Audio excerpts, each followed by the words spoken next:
The number of migrants who dare to make the dangerous crossing from France across the English Channel to Great Britain is already higher than in the whole of last year. According to estimates, their number could rise to around 22,000 this year. According to a media report, the British authorities are expecting thousands more migrants to cross the English Channel into Great Britain this year. And according to the British Times, the number could rise to around 22,000 in the course of the year, as the newspaper reported on Saturday.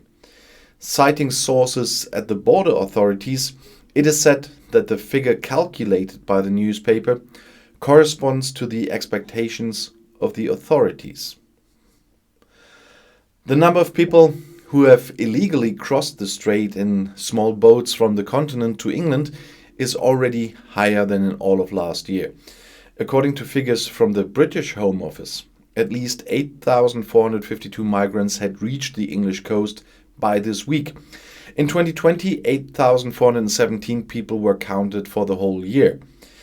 The British government wants to support France with an amount of 62.7 million euros until next year, so that more security forces hold back migrants on the French coast. Especially when the weather is good, migrants from France often make the dangerous crossing. They often come from refugee camps and many use traffickers. Regaining control over one's own borders is a key promise made by Brexit politicians. Interior Minister Priti Patel announced that in the long term, asylum seekers who enter the country via illegal routes will be given fewer rights than others. But I'm looking forward to what the UN has to say about that one. Looking at other countries, the number of asylum seekers in the United Kingdom is comparatively low.